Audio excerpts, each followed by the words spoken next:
immigrants should be required to pay some sort of fee that goes into a fund that supports the Black community. I hope we can agree on that. All right, so he says also here on page 183, Black Labor, White Wealth, you can get a copy of powernomics.com. The economic justice that would be inherent for such a fee, for the immigrant fee, would not only be the repayment to Black communities for its expropriated labor.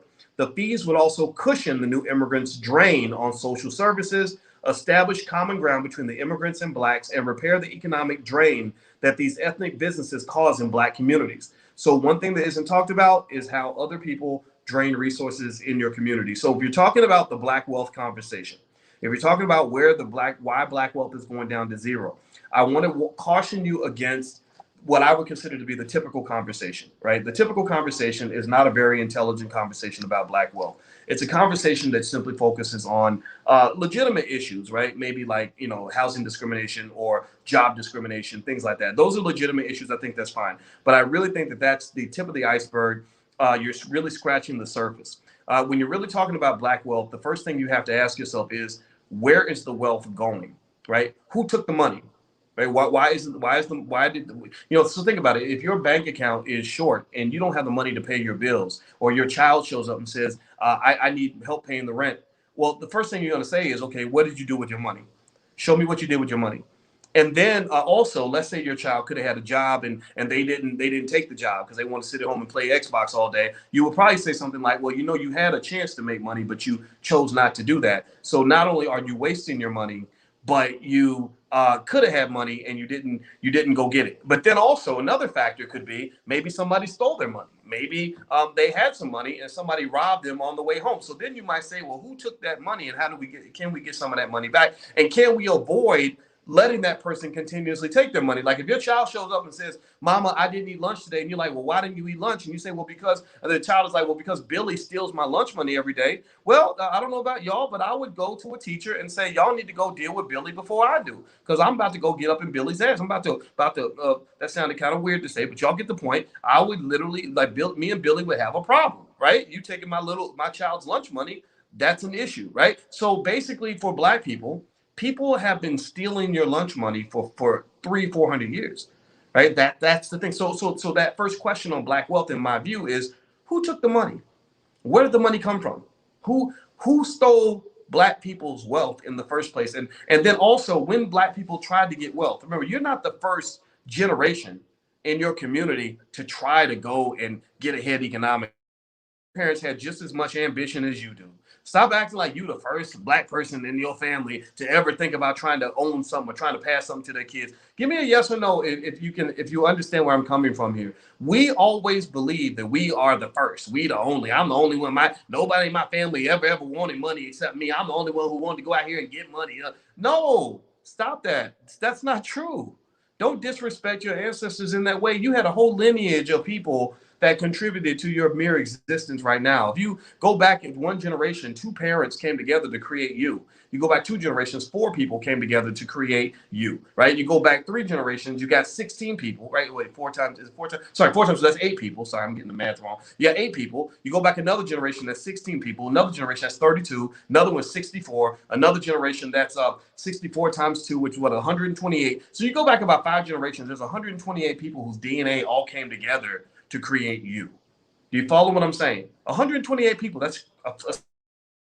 So don't tell me that all these people didn't want the same things you want.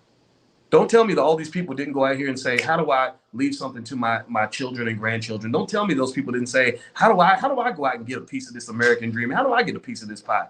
They wanted it just like you did. So my question is, I don't go with the obvious belief, the false belief that, well, Black people just been lazy for 400 years and they just started working hard this generation. Black people just started working hard in 2010. Stop that. No, we've been working hard for hundreds of years and we wanted to build wealth for hundreds of years. So something happened, something occurred. Either they were blocked when they tried to get the wealth, or they got the wealth and somebody stole their lunch money. So to me, this is a murder mystery. This is a whodunit. Because I want to find the son of a bitch who stole my grandparents' money. Who took it, right? Who took their lunch money? So when you're reading, One area where we know the lunch money is being stolen is we know that some of that lunch money is being stolen by these people that are setting up businesses in Black communities and giving nothing back. There's your first several trillion dollars that's being taken out of the community. They set up in your neighborhood, not somebody else's. They're not trying to go to Chinatown.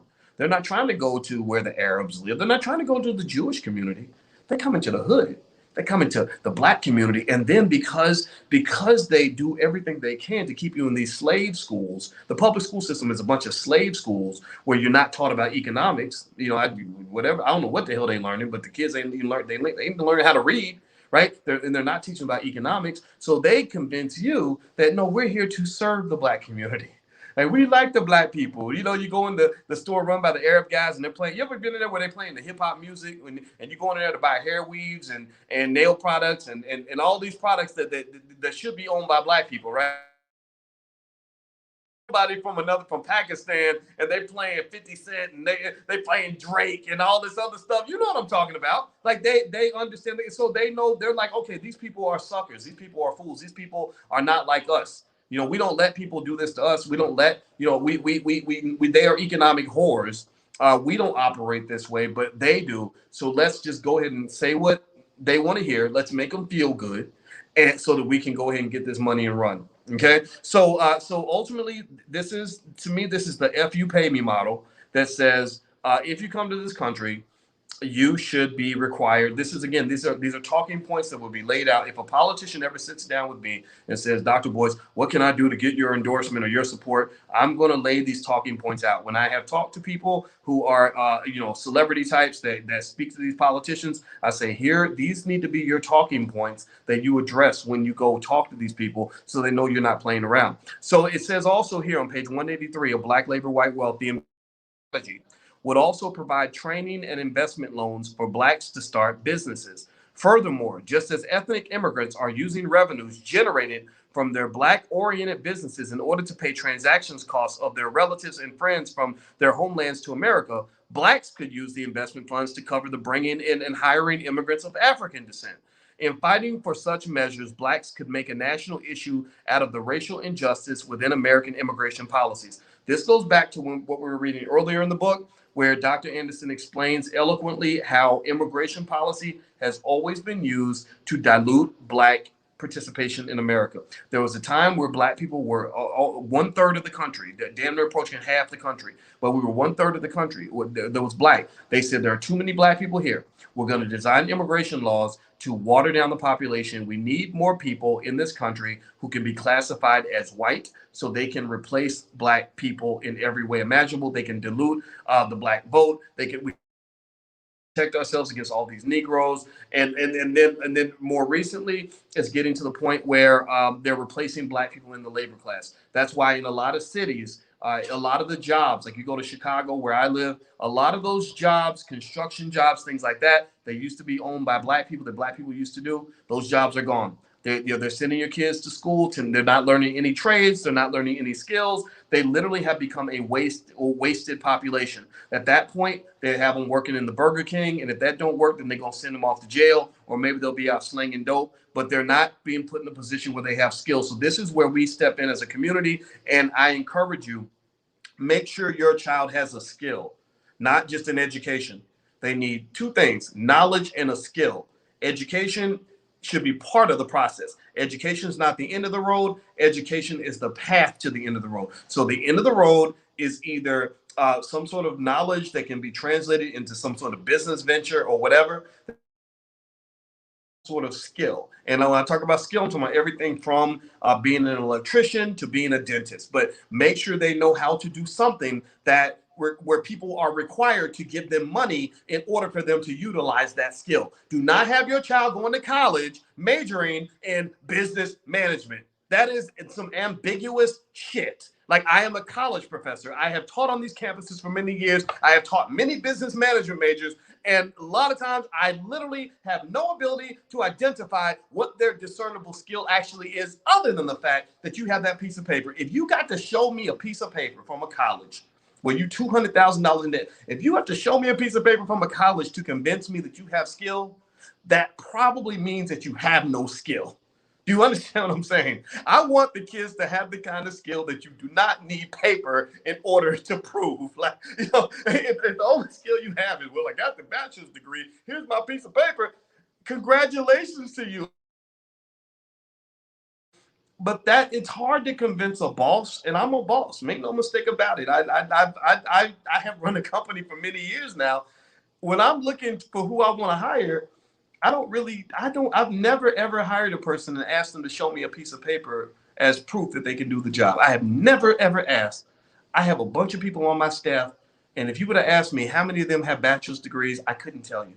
If you ask them where did they go to college, I have no idea. I literally don't know.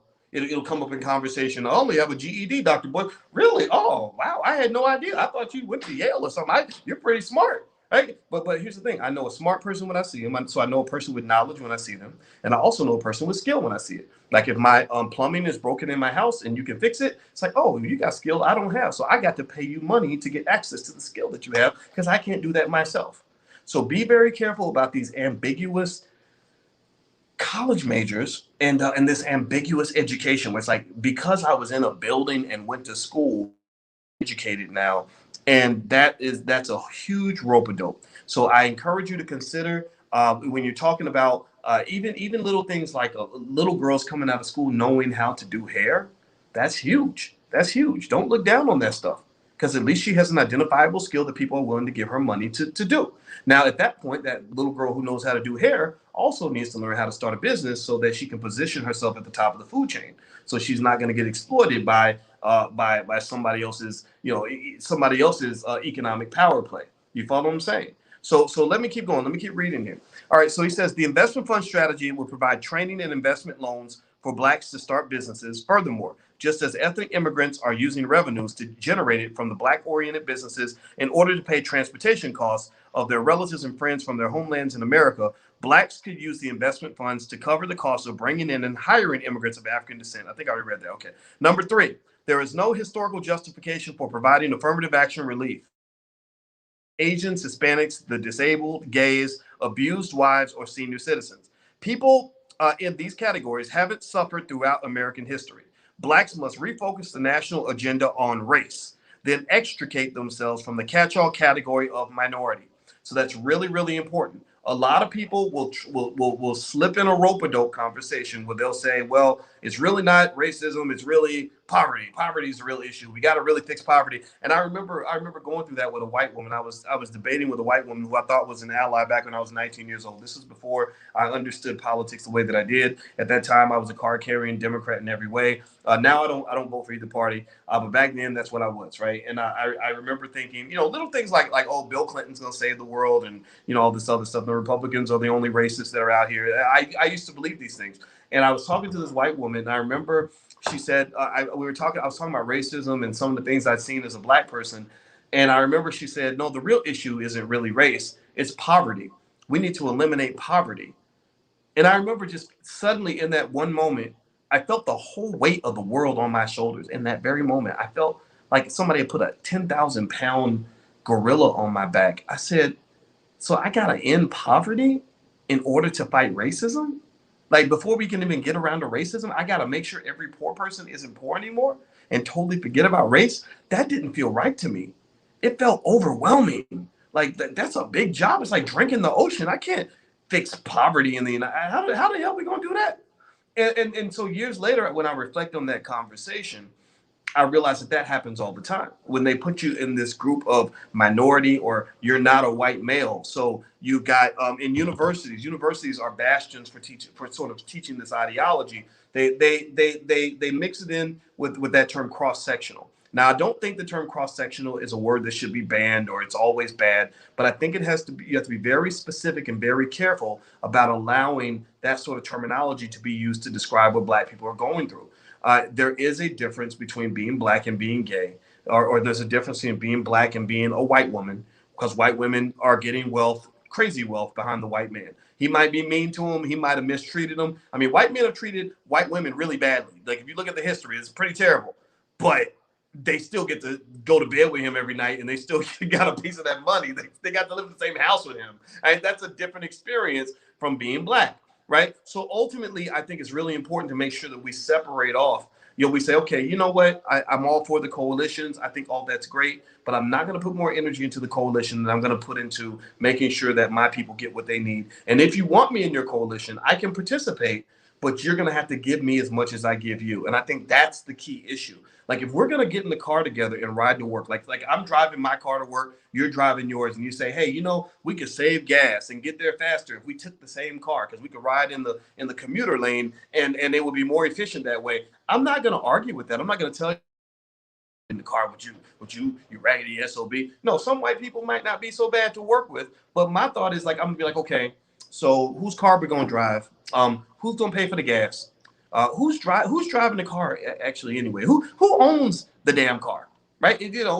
So if I'm the owner of the car, and I get to decide whose car we're gonna drive, and you're gonna pay for the gas, and I'm gonna be in the driver's seat, and I get to decide if we get to stop at Dunkin' Donuts or not, then maybe that's a better deal for me than you simply saying, hey, Sambo, get in the back of the car, and we go, and you gonna pay for the gas, and we're gonna do whatever we're gonna do, and we're gonna play white people music the whole ride to work, right? Like that's kind of what it. And then also you might ask, well, who else is gonna be in this car? If we have a coalition, who else is in this coalition? Who else is?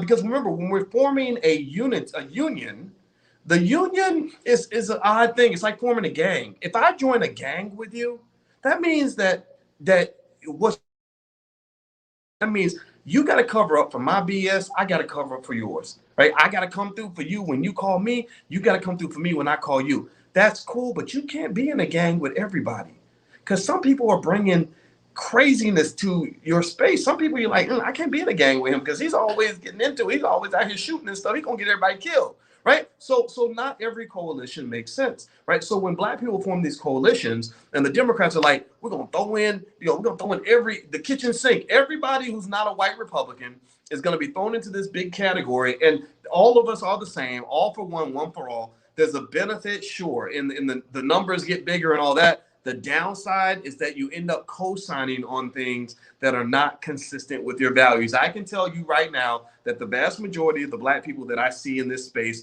are not real comfortable with some of the transgender conversations that are out there. That a boy can run track as a boy for 3 years, and then the last year asses. Like a lot of black people are like, I'm not real comfortable with that. It's not because you're bad. It's not because you're transphobic or homophobic. It just means that you have values that you hold dear, and you're not going to go along with just anything. So the part of the reason that black people are not good for these coalitions right now is because you don't necessarily, as a collective, possess the self-esteem, courage, and strategic foresight necessary to properly negotiate your positioning within that coalition. Let me say that again. The reason coalitions don't work so well for black people is because you can't have somebody join a gang who's just happy to be in the group. You know what I'm talking about? You know that kid that just he's happy because the popular kids just want to hang out with him. You know what I'm talking about? Give me a yes if you know what I'm talking about. Where he's just glad that Billy wants to be his friend, and he's willing to do whatever Billy says. He can't say no to Billy, right? He has no boundaries with Billy, right? So Billy says, okay, I want you to go rob the liquor store. He's like, okay, all right, Billy. When I come outside, right? Yeah, I'll be waiting for you. You going in there, right? Like that kid should not be part of the group. Like he needs to go and develop himself first individually. He needs to be affirmed in another space before he goes and joins the group. So for black people, what I see with integration failed, not because integration is always a terrible concept, or not because integration in some sort of a collectivity can't work. Integration failed because a lot of our people were just happy to be around white folks. Like just happy to be validated. Like thank you, boss, for just letting me entertain. And you know what's interesting? Here's something that's really cool. Michelle Obama actually said something that I thought was really cool. I have literally no critique at all of what she said because she was right on point. And I'm looking for my extension cord here. And she said something that I thought was really a great statement. I believe that she got this from us. I believe she's been listening to us. Because I told you, I believe Michelle Obama undercover secretly is one of us. She just can't come out of the closet yet. One day she will. Because we represent the future. All that other stuff represents the past. So Michelle Obama said something that was real slick recently, where she said a lot of us are so happy to get a seat at the table that we don't demand anything once we get there. That you're afraid to ruffle feathers when you get to the table. So you're just happy to be there. So you're just trying to fit in and get along, right? And that's not true diversity. That's not true partnership-based integration. That is colonization. You've been occupied at that point. You've been sucked into the collective and you become a Borg just like everybody else. You brought nothing new to the table because your goal at that point is simply to blend in and assimilate and fit in and simply be like everybody else. So the group is no different, no better because you're there than it was when you weren't there. Right. So the question is, what are you going to bring to the table and how are you going to negotiate your positioning at that table? If we're in the car together, I'm going to get to help decide who's going to be in the car. I'm going to get to help to decide which direction the car is going. I'm going to get to help to decide who's going to pay for the gas. I'm going to get to help to decide, what time we're going to leave. I'm going to be a part of all of that. I'm not just going to ride in the back seat and let y'all just do whatever y'all going to do. Okay. All right. So anyway, I'm going to keep reading here. And just as a reminder, you guys know tomorrow the Black Wealth Bootcamp starts. And the Black Wealth Bootcamp was designed specifically for anybody that wants to get off the corporate plantation or never, ever have to go back. So it's all about all the different ways to make money. It's 6 weeks long. It's a very popular program. It's a lifetime membership. If you're interested, just go to boycewatkins.com and take a look. If you use the code word Dr. Boyce, because you're in the class, you can use the code word Dr. Boyce, one word. And I think that'll give you like 20% off anything in the Black Business School. So keep that code nearby if you ever want to try the Black Business School class. Everything has a 100% money back guarantee for the first 30 days. So there is no chance at all that you'll be disappointed, because if you are, we have a great support team that's on standby, that's ready to do whatever it takes to make it right, give you a refund, whatever you need. Okay. So we just want you to consider giving us a try. Just go to boycewatkins.com and take a look. It's right there. We start tomorrow night at 8 p.m. All right. So number 3, he says, okay, so he talks about there's no historical justification for providing affirmative action for Asians, Hispanics, the disabled, gays, abused wives, or senior citizens. He also says this. He says, as the dominant society's public policy on blacks continues to make blacks obsolete, government will increasingly function as the drum major for benign neglect toward Black Americans. So the government's going to continue to support this policy of simply ignoring things that Black people want. If you look at some of our Black elected officials, James Clyburn and others, they are incredibly tone deaf when it comes to things Black people want. So Black people show up and they say, we want reparations. And they say, oh, well, we're going to get you more voting rights. We're going to make sure that when you go to vote, you don't have to show an ID. And again, I told you it didn't make sense to me because I don't know a single Black person anywhere who can't get an ID. If they expect me to show a Vax card, how do they expect me to get an ID card if I can't get an ID? Like, that's just crazy to me, right? So they're demanding the Vax card, but saying that showing the ID, well, that's racist. But show them the Vax card, but that's okay, right? That doesn't make any sense, right? So all those that whole voter that whole voter ID stuff, the whole conversation about fighting for voting rights, that pretty much is designed to keep them in power. They're saying we want to make sure you can always show up to keep us in power. That has no benefit to Black folks. That only benefits them. Or you show up and you say, we want more loans for small businesses. They say, well, no, we're just going to make sure Black people can get the jab first. We're going to make sure all the jabs go to the Black communities before they go to anybody else, right? Well, a lot of people don't want that. I'm not saying that you shouldn't want it. I'm not saying you shouldn't go do what you're going to do, right? I believe in freedom. You have the choice to make whatever decision you want. But this idea that think about this, every single time, this is a sign of complete disrespect. Every time you ask for what you want, they ignore you and give you what they want you to want, right? Every time, so it's like my wife shows up and take me to dinner, and I say, hey, I just fought for the right for you to go wash the dishes. I cleared the path. I cleared the kitchen out so that you can go clean the kitchen tonight now. I did it for you, baby. I did it for you, right? So you can go clean. You can go get to cleaning that, woman, right? That's insanity. That's absolute insanity and complete disrespect, and I think that needs to be called out. So reading forward, he says, unless Blacks step forward to challenge the government to amend its policies, affirmative action in name only will be used to perpetrate the sham. There will be no affirmative action efforts that solely address the historical wrongs that still hound Blacks.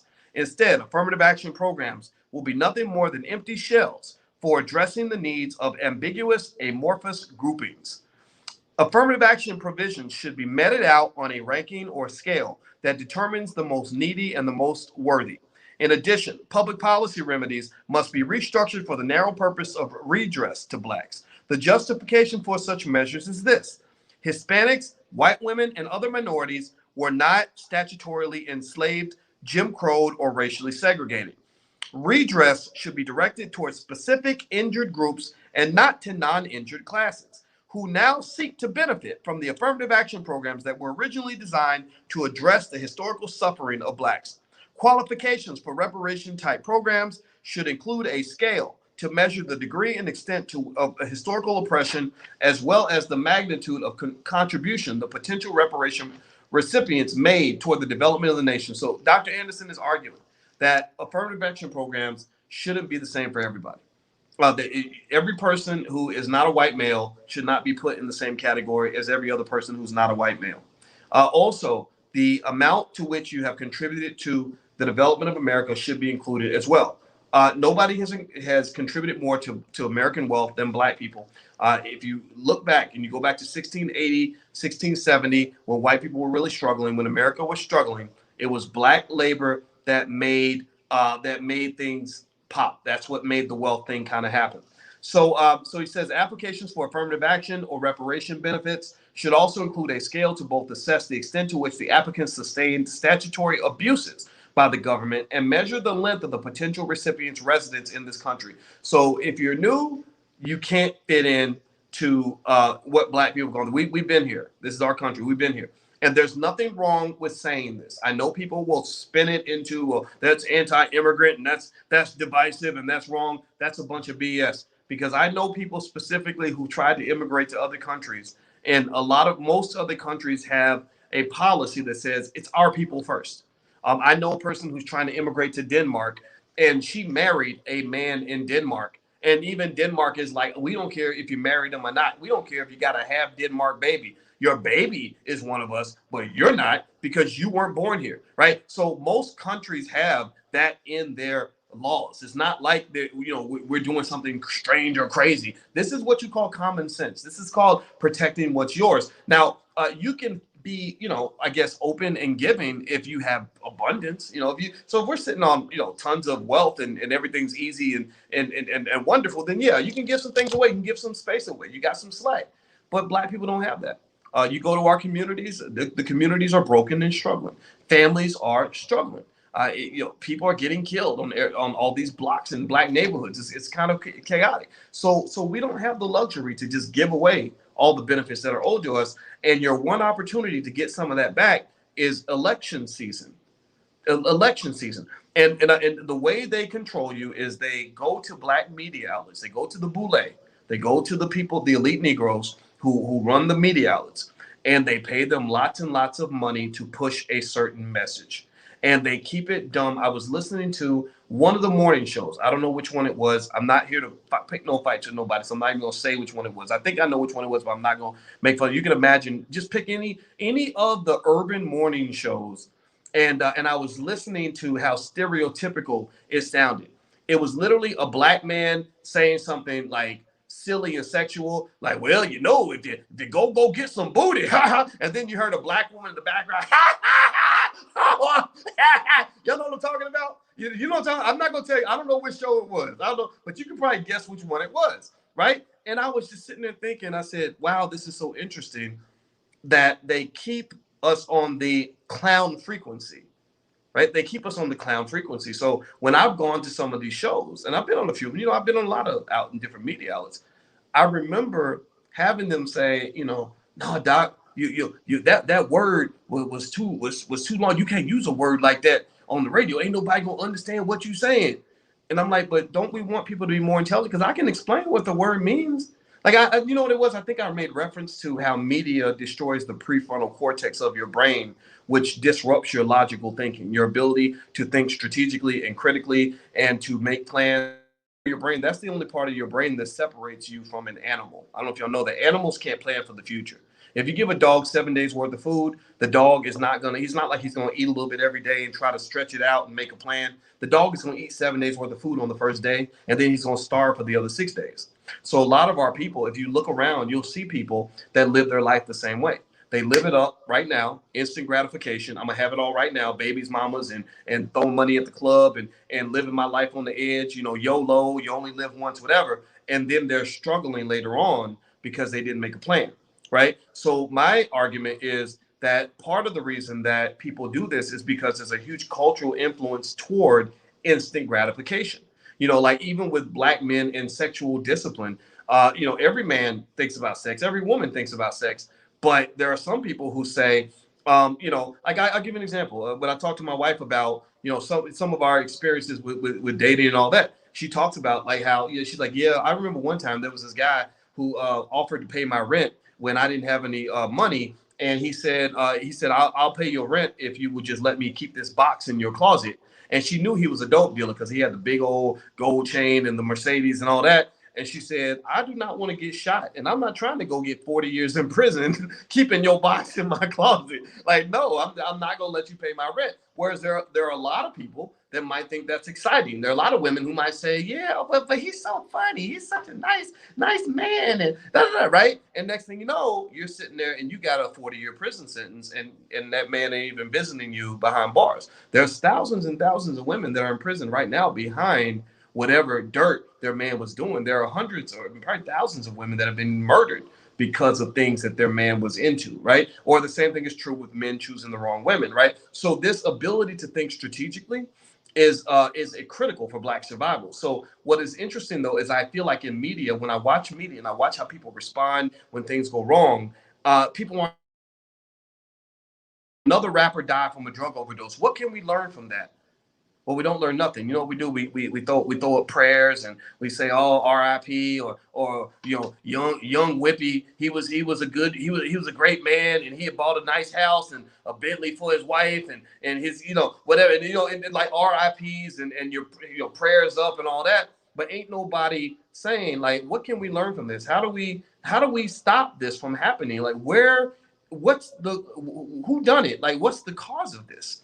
Right? What are these record labels celebrating the death of Black people? Maybe we got to address this, right? That sort of strategic thinking is not encouraged, right? And a lot of it comes from the media that is consumed. But so when I'm listening to that radio show and they're just yucking it up like yo, well, Lord, you know the breeze always be tasting frosty on Thanksgiving. Yo.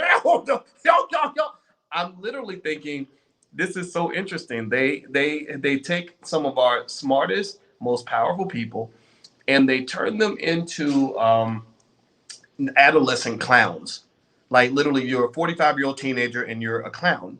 Like there's not a point where you can stop as a man and get real serious and say, we have a serious problem. Here's how we're going to address it. This is the plan.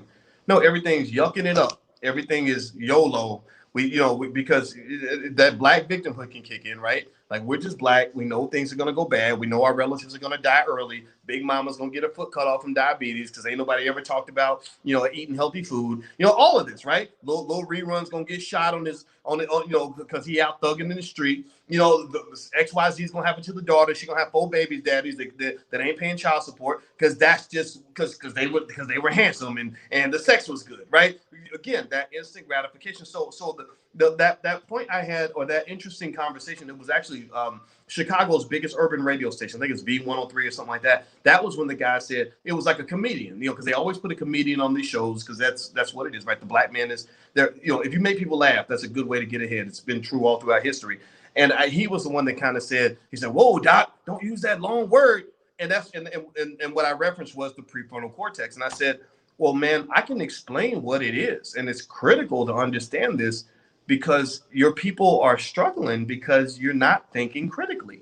You're not able to understand white supremacy. So you're going up against the equivalent of a nuclear superpower, and you're holding a baseball bat. Like you're literally trying to go up against a very carefully designed, very strategically designed system of oppression, and you can't even think past next Tuesday. You're not going to win. Like Michael Jackson in The Wiz, you can't win, you can't break even, and you can't get out of the game. You stuck in the game. You ain't never going to break even. So take that equality talk, take the word equality out your mouth, and you definitely ain't going to win because you're not even prepared to be a defeat the king. The clown cannot defeat the king. So don't let your black men be turned into clowns. There's a time for laughing, but then there's a time to be serious. When is the time for black people to be serious? That's what I always would ask. If you look at mainstream media, a lot of the urban radio networks, there is no time to be serious. Everything's a joke. Everything is yucking it up and all this other stuff. And the laughter, in my view, is a way to deal with the pain, right? It just says, why confront our problems and fix them when we could just laugh every day and find some way to forget our problems? And I totally get that. I like to laugh all the time. Y'all see me make jokes a lot. I love to make jokes. I think there's a power in laughter, a power in comedy. And Dave Chappelle, I think, uses it brilliantly, because Dave Chappelle, I guarantee you that if Dave and I were talking, I don't know Dave, I know people that know him, but I guarantee you that if he and I were sitting there talking, it probably wouldn't be a funny conversation. It would be a very serious conversation, because he is a serious guy that knows how to use the power of comedy to get to the serious issue. That's what I love about Dave Chappelle. That's his magical superpower, and that's why I respect what he's been doing in terms of challenging cancel culture and all that.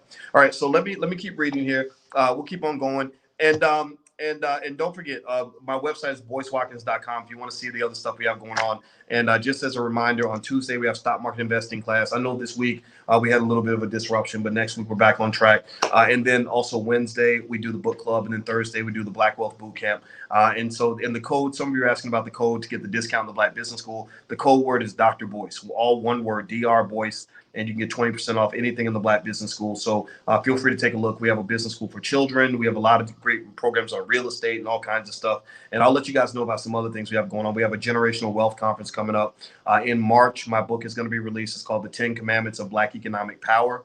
I'll give you guys a chance if you want. You can order advanced copies. What I was thinking about doing was taking the copies actually before they even go to the printer and signing them and making them personalized and stuff, if that's something you're interested in taking a look at. And also we have a great movie coming out this year that I'm really excited about. Rick Mathis is working on the film, and I'm not going to tell you guys about it because I'm just going to break it out there because it's going to be epic. I'm super excited about it, but I'll tell you all about it later. All right, so let me keep reading here. All right, so he says strategy number 3. This is page 184 of Black Labor, White Wealth. You can go to powernomics.com to get a copy. That's where you can get the copy of the book. And he says, blacks are America's most impoverished population group, but when considered as a nation within a group, they could generate disposable income to sustain black economies. So he mentions that at that time, at the time of the writing, black people had about $280 billion in annual disposable income. That number's increased to about 1.4 trillion, right? So black people, I mentioned this to you guys before. I won't go through the whole thing again, but basically, if you were a country, you would be in the top 10 countries on earth, right? Did y'all give me a yes if you've ever seen me go through that fun little exercise where I rank all the countries by GDP? Because I think it's so much fun, because I love to the myth that black people ain't got nothing to work with, that we have no resources, because you've got a massive amount of resources. In fact, $1.4 trillion, it puts you ahead. You're about even. You're a little bit ahead of Australia in terms of wealth. If you were a country, you would have more wealth than Australia. You're slightly below South Korea. You'd be ahead of Australia, Spain, Mexico, Indonesia, Turkey, the Netherlands, Saudi Arabia, Switzerland, Argentina, Sweden, Poland, Belgium, Thailand, Iran, Austria, Norway, United Arab Emirates, Nigeria, Israel, South Africa, Hong Kong, Ireland, Denmark, Singapore, Malaysia, Colombia, Philippines, Pakistan, Chile, Finland, Bangladesh. I can keep going on and on and on. In fact, you have 4 times your disposable income. The money that your 1.4 trillion is actually almost 5 times more than the total GDP of Finland. Egypt, you got Egypt, Vietnam, Portugal, Czech Republic, Romania, Peru, New Zealand, Greece, Iraq, Algeria, Qatar, Kazakhstan, Hungary, Angola, Kuwait. I can keep going. There's about maybe another 30 or 40 countries on the list, and you have them all beat. So when people try to convince you that black people are just fundamentally poor, just tell them that's not true. Actually, black people are very rich. You're very rich, but you're like the least rich people in a very. You're the poorest people in a rich neighborhood. That's your problem. Like, everybody else's house is a $10 million house, and you have a $1 million house, so you think you're poor. Or everybody else around you is 7 feet tall. You're 6'5", so you think you're short. You're not short. You're not poor. But what is really unfortunate is that when you are a part of an oppressed group of people, you develop a poverty mindset, right? Mindset is everything. My area of expertise in my dissertation was actually financial psychology. So money is highly affected by how you think.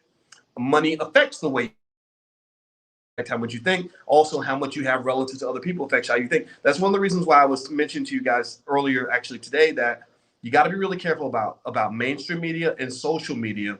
You have to calibrate how much of that you consume, because one of the reasons that social media, in most studies, it makes people very depressed. Well, why do you get depressed? Well, because you're comparing what you actually have to what other people have made you think that they have, right? Yeah, they don't show you all their problems. They just take a picture in front of a Mercedes at Christmas time and say, I'm blessed, right? The Mercedes got a big bow on it. Oh, I'm so blessed. Look at what my baby did for me. So they're giving you the impression that they're in this happy relationship where their man just bought them a Mercedes, when you don't know that man could be beating their ass every night, or that Mercedes could be more debt that they will never repay, right? Or that might not even be their car. I don't remember LeBron James. His mama was kind of wild. She was dating young guys, and there was a young guy that his mama was dating, and his mama the guy took a picture in front of LeBron's private jet and put it on Instagram. So he's Instagram flexing with another man's plane, right? So basically, that's kind of what you deal with in social media. So you got to be real careful about social media, because what it does is it's constantly causing you to look at what everybody else is doing and what everybody else has going on, and you're comparing their fake life to your real life, and that can be really depressing. So what I would encourage you to do is, if you ever get to the point where you start feeling overly competitive with somebody else on social media, stop following that person, or just quietly, you have the mute button where you can unfollow them but not really let them know that you're not following them. Like, turn the blinders on, or take a social media detox. That's a good exercise to do. You have to, in fact, some of the most comfortable periods of my life are when I was actually in Facebook jail and couldn't be on Facebook. Because another reason that social media is unhealthy psychologically is also because it creates a lot of division. The algorithms are designed to create division amongst people. They feed, if you're the angry Trump supporter who thinks that everything's a scam and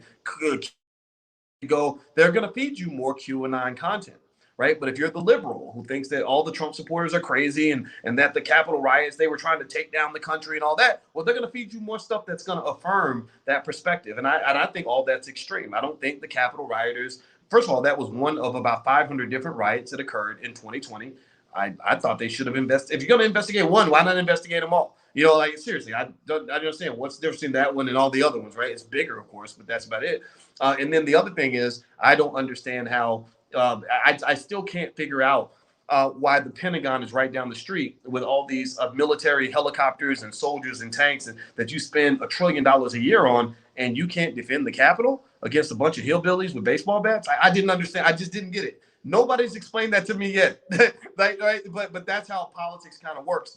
They run with their explanation and they ignore all your questions. You have a question, a legitimate concern, something doesn't make sense.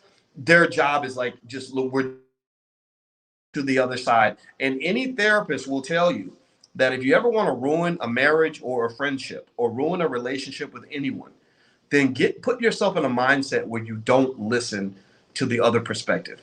If you can't listen to the other perspective, if you can't take a moment to empathize with their point of view, then that relationship is as good as dead, because you're undermining and taking away that person's right to have a reality that belongs to them.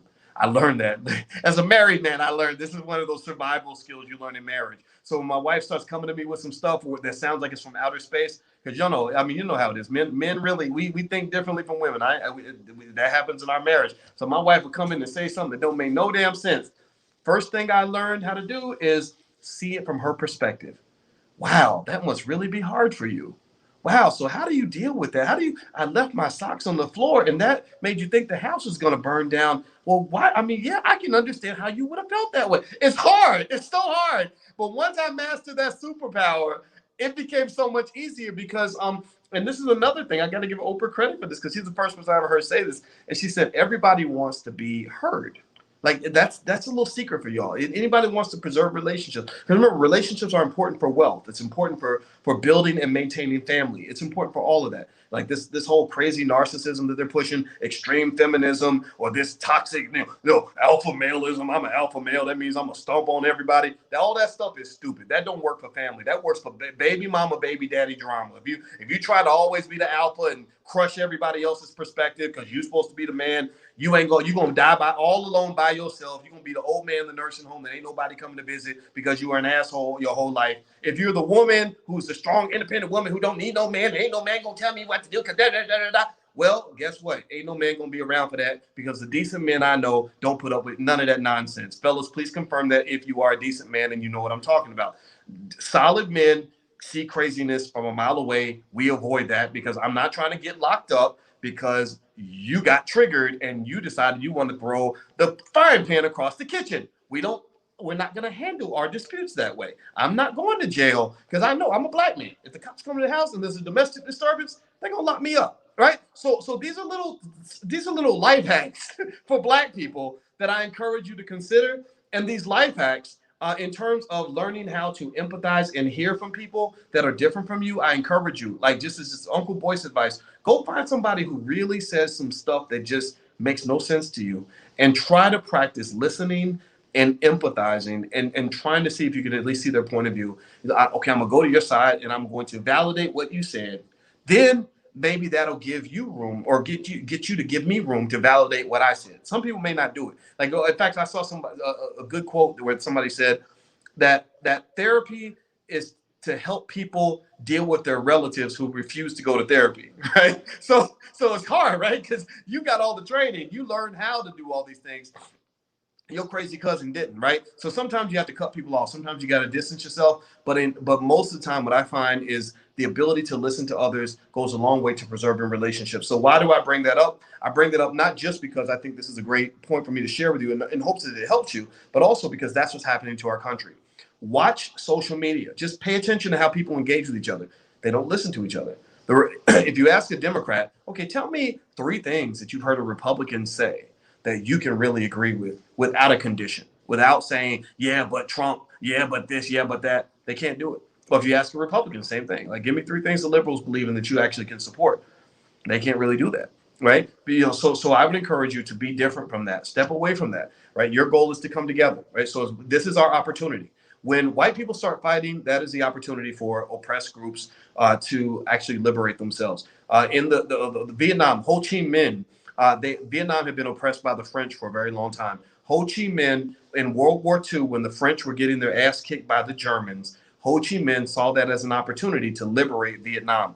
When the occupiers are fighting with each other, that is your chance to sneak out the back door. So Ho Chi Minh was a great leader in that regard. He went and said, okay, how do I get my people out of this oppression by the French? Because right now the French are occupied because they're fighting with the Germans. The mistake Ho Chi Minh made is the mistake that many black people make to this day. The mistake he made was he aligned himself too deeply, in my view, with the Soviets, right? So now the problem is that when you align yourself with a bigger fight, you're getting the benefits of having a bigger ally, but now you have to take on the enemies of that ally. Like, all their assets are your assets, but all their debts are your debts. So basically, when they aligned with the Soviets, well, they got the attention of the Americans. Next thing you know, Vietnam is split in half, and you got, just like you have in Black America with the Democrat Republican nonsense, you had cousin fighting against cousin. You had neighbor fighting against neighbor. When all the Vietnamese people should have been V1, like we're B1, they should have been V1. They should have said,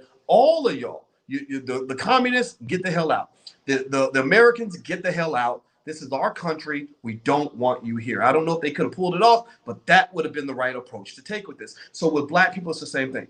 It's the same thing here. This is why I'm going full circle with this analogy. Is in our society, in our community, we're constantly getting caught up in other people's fights. Right? I'm a Democrat. You voted for Trump. How could you vote for Trump? Well, I got the jab and you didn't. How you gonna not get the jab? What's wrong with you? And you can't come to Thanksgiving dinner because you didn't get the. I'm not telling you what to do. I'm not going to do that. I'm just going to say that when I see that happening, I see extreme manipulation. I see division that is infecting the community like a virus. And I would encourage you to not allow that to happen. And I need you to practice identifying it when you see it, when it is occurring, right? I did not, in my house, Christmas, I'm sorry. I just made my point clear. I said, well, I didn't get the shot, but I mean, I don't care if you did. I'm not going to judge you, and I'm not going to let you judge me. No, and I'm not going to let you tell me what to do, and I'm not going to tell you what to do.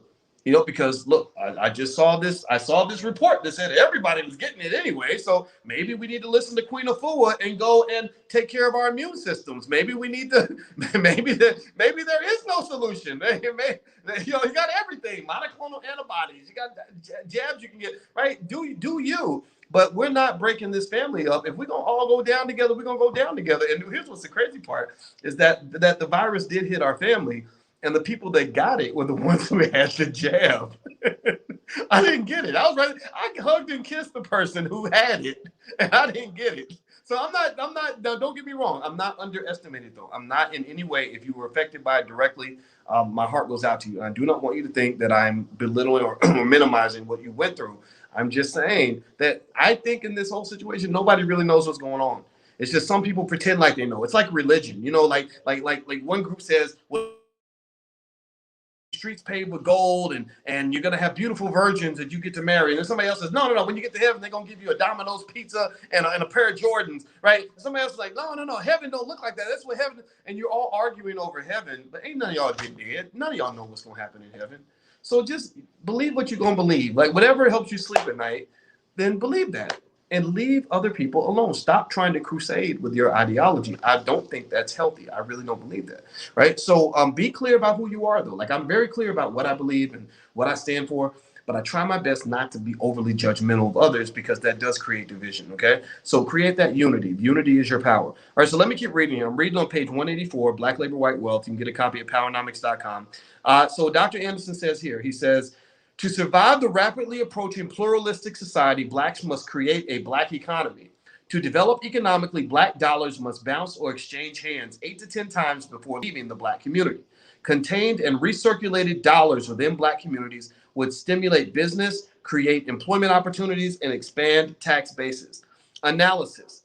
But one, besides correcting the classic problems surrounding the insufficient number of high failure and high failure of black businesses, lack of capital, management skills, experience, two other social factors impede the establishment and effective operation of black businesses in the black community. The withholding of support by whites and blacks. So black businesses have a double problem. They're getting boycotted by two groups. They're getting boycotted by white people, and they're boycotted by a big chunk of black people. That's why black businesses have a tough time. And the lack of a vertical network of supported businesses. So he talks about a vertical networks more in chapter 9. So I'm going to hit that more in chapter 9. It is difficult and in many instances impossible for black businesses to survive when both whites and blacks are boycotting them. Regardless of any business know-how and capital a black business person might have, without a customer base, the business cannot thrive.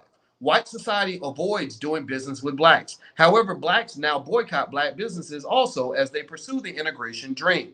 Boycotting activities intensified after the 1954 desegregation decision. So what Dr. Anderson's saying is that you're boycotting your own businesses because you've fallen for this dream of integration. And what I think might help with this, I think this is a psychological exercise, is that we have to stop believing that white people are magical. Right? Stop believing that white people are these pink unicorns with gold fairy dust coming out their butts. There's nothing special about doing business with white people. There's nothing terrible about doing business with white people. White people are not all necessarily bad people. Like I know lots of white people. We're fine. They live on my street. I say hi. They say hi to me. They're very nice people. But at the same time, this white supremacy thing, remember, it's not just them who might buy into this idea. It's also you, because you see blackness as an inferior brand. You see whiteness as Bloomingdale's, blackness as Walmart. Right? The pursuit of luxury items, Louis Vuitton, Gucci, and all this other stuff. These are artificial psychological constructs that were planted in your head through very specific marketing that has affected your conscious and subconscious mind. So you'll go and you'll spend $800 on a Gucci belt that costs the Gucci people $20 to make, maybe $50 to make, whatever they spent, right? So ultimately, that's a wealth transfer out of your community. So what you have to do is kind of confront that on a conscious level and kind of say, no, actually, being next to white people is okay, but that's actually inferior to being next to black people. Like what I'm teaching you right now, if I didn't believe that, like, pay attention now, I had to really make sure I understood that teaching black people was more important than teaching white people. Sounds crazy, but think about it. You know, I was raised in the same society you were raised in. So I'm sitting over here at Syracuse University. I'm talking to Jewish kids whose parents are worth, you know, 10, $20 million. They're going to go to Wall Street. They're going to make a lot of money. They're going to do really well. Some of them are millionaires. A couple of them are even billionaires. You know, why would you want to go and teach black people? You know, like seriously, there are people that feel that way, right? And I mean, teaching black people is harder. You know, at the time, you know, I didn't have as much interest in economic stuff. I mean, because I didn't know how to tell jokes. I couldn't bust a rap. I'm not good at basketball and football, I'm not gonna be the cool kid on the block because I'm not a rapper. Some rapper who can't even spell his mama's name is gonna get far more attention than somebody like me. So I had to find a reason. Is it the money? No, the money's not better. The money's not better. I have friends who work on Wall Street who make, you know, $80 million a year. So what's the benefit? Well, I had to find my own reasons to believe that being with my people was actually more valuable, right? So ultimately, it's easier though if you raise your kids that way, right? If they're in an affirming environment, or they're surrounded by people that love them, who look like them, and they're taught great things about themselves at an early age. They're not learning about, you know, Kemet and Kush at the age of 40. They're learning about all this at the age of 5. Then they're not going to have to go through the transformation that you and I may have had to go through in order to understand the importance of being around our own. Okay, so reading further, he says black businesses that survive boycotting have been hamstrung by the lack of support, vertical black businesses within their communities. It is very difficult for black retail businesses to be competitive when they are wholly dependent upon non-black distributors, manufacturers, warehousers, processors, and wholesalers for their products. Surveys have shown that these upline businesses charge blacks 25 to 50% more for poor quality merchandise that is delivered on an irregular and unpredictable schedule. And that's important. So Dr. Anderson talks a lot about vertical integration, you know, controlling the whole process from the rooter to the tutor, as your grandparents probably said, right? Controlling, you know, like literally, the Nation of Islam gets this very well. You know, that's why I support things like Hereafter Farms that Brother Ben X is doing. I think it's a great concept. They actually understand this. Look, okay, you want to get food to your people? Well, you grow the food. You get it to the grocery store, and then you get it directly into the hands of the customer. Or any processing that must occur along the way, whatever that is, you're doing all of that. You're controlling all of that. That's vertical integration. And that gives you a greater amount of power, because a lot of black businesses are destroyed because their suppliers say, we don't really want you in business, so we're going to cut you out. That happens a lot in the hair care industry. Asian communities understand that. There are countless stories I have heard of black hair care distributors or hair care companies that went out of business because they could not get their product. They were trying to get their supplies and they couldn't, because the Korean community or whatever just said, we're going to make sure we starve you out. You're not going to get what you need in order to even do business. So understanding that whole process and understanding the vulnerabilities in business, they refer to that as SWOT analysis: strengths, weaknesses, opportunities, and threats. Or another term that's used in banking is what they call a stress test. A stress test is where you say, what parts of my system are at risk, right? I'm doing a risk analysis to say, okay, yeah, I'm getting money right now, but what are the things that can go wrong that can cause me to lose money, and how will I respond? Okay, well, one way that I create financial security is I have 4 revenue streams instead of 1. So what's my biggest revenue stream? Okay, it's this one. What if that revenue stream gets cut off? Okay, then I'll probably pivot in this direction. You got to always be able to pivot. It's like basketball. If you're going to go right and they block off the right, what do? Well, you go left. You got to be able to make sure your left hand is working so you can go left just like you can go right. That gives you another option. If they stop you from getting to the basket, what do? Well, you pull up for a 3-pointer, right? Or maybe you pass the ball to the open man. The more of those streams of possibilities you have for yourself, the more options you have. Options are the cousin of freedom. People that don't have freedom are typically people that don't have options. People that have the most options tend to have the most freedom. So if you want to teach your kids how to be free, teach them how to have options, teach them how to strategically think. Again, using that part of the brain that the V103 comedian said was too complex for me to explain to black people. That part of your brain called the prefrontal cortex that gives you the ability to think strategically, and you pair them with critical thinking skills so that when they run into these scenarios where you're caught in the trap, you hear rappers always rapping about the trap. Well, that's because you're getting trapped. They're taking away your options.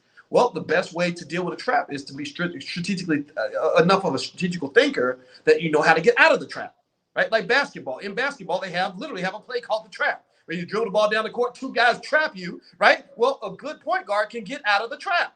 Right? So the question is, are your kids learning the skill necessary so that when white supremacy comes, because he's coming, the white man's coming, he's going to come protect what's his, right? Negroes belong to him. He's going to come get what's his. I'm not mad at him for it. That's what you do, right? So when they come along and try to put you in the trap, the question is, are you prepared to respond? And the way you prepare to respond is you need those critical thinking skills. You need to think proactive instead of reactive. And if you look around the community, you don't see proactive thinking. You see very reactive thinking. Like, oh, Lord Jesus, so-and-so had an accident. They ain't got no insurance, blah, blah. Well, why didn't they get no insurance? Oh, so-and-so died and the kids ain't got no. Well, why did he die? He was on Instagram using money as a cell phone last week before he got shot. And his kids ain't got nothing to pay for the funeral. That's a lack of proactive thinking. That is, again, the prefrontal cortex, which studies show is actually it's actually weakened by mass consumption of media. When you're sitting there watching BET all day, what it's doing is it's weakening your prefrontal cortex. So your ability to think critically is being diminished. Your ability to think strategically is being diminished. Your ability to make long-term structured plans for your life is being diminished. Your ability to engage in proactive thinking is being diminished. So when you see this in the zombie culture. You see this when you see people that are going through tragedy after tragedy. They have no idea how they got there. They're not looking back and saying, what did we do wrong? They're not saying, how do we avoid this in the future? They're just reacting to one tragedy after another, no differently from the way a dog keeps getting shocked with electricity and doesn't know where the electricity is coming from, because dogs can't think that way. Right? They'll just sit there and they'll jump and run and react, but they don't necessarily know how to make a long-term plan that's going to help them avoid being shocked in the first place. So you must have that strategic critical thinking ability. I encourage you to be very careful about media. They call it television programming for a reason, because it really is programming you. Social media does really well. They make trillions of dollars because they know how to hack the human brain and program you. They have data on you. They can predict what you're going to do before you do it. So you have to make sure you're controlling all of that. And that might mean calibrating how much of this media that you're taking in so that you can form thoughts that are actually your own and are not overly influenced by what everybody else is doing and what everybody else is saying. Okay, because the programming, thank you, Veronica, you're right. Programming is 100% real. It is 100% real. They programmed the slaves. Slavery would not have worked if they had not programmed the slaves. That part of that process was called seasoning. They would get the slaves. They say, okay, we need to teach the slave how to be a slave, right? We don't want no uppity Negroes on the plantation. We need to teach the slave how to be a slave. So they season the slave, which is another way of programming, just like programming the computer. Okay, so ultimately, this is what we're covering. So I'm going to go ahead. I think for tonight that we've covered quite enough. And so next week we're going to do this again next Wednesday at 8:30. The book is Black Labor, White Wealth. You can get a copy at powernomics.com. I hope you will go to Dr. Anderson's site and buy copies, not just for yourself, but buy them for your relatives. Just give them away like chocolate chip cookies. Another reminder, also, we still have some Black Wealth calendars. So if you want to put Black Wealth on, on your refrigerator or wherever the case may be, feel free to go to boycewatkins.com. You can find the Black Wealth calendar there, or you can just go to blackwealthcalendar.com, whichever one you want to do. So feel free to take a look at that. And then last but not least, the Black Wealth Bootcamp starts tomorrow at 8 p.m. Eastern. Just go to boycewatkins.com and you can still sign up. Everything's recorded, so even if you can't make the sessions, they're yours for life. And everything we do in there is good. And if you don't like it, we will give you your money back. But because we don't want to have to give you your money back, we kick ass. We make sure we deliver. You will be a transformed person when you get done. I guarantee that. Bring your whole family too. Bring your kids. The sooner you train them on wealth, the sooner they can fly like a rocket ship and dominate this world. So get them ready, get them ready, get them ready. That's how you make sure that your family is winning. Got it? Got it? We're gonna be some super soldiers in here. We're gonna go carry the torch. How many of y'all give me a yes in the chat? Give me a yes. Let me know. Let me feel good about it. Because y'all know I'm feeling a little bit sad this week. So this is a tough week for me. But so I need that energy. I need to know that I made a difference this week. Okay, thank you for this. I appreciate this very much. Now go out there. You can do it. You are the leader of the family. You are the visionary. You are the super soldier. So go do your damn job. You got it? All right, guys. Have a good night. It was real. I had a wonderful time talking to you. I love you, and I will see you very, very soon. Take care now. Bye-bye.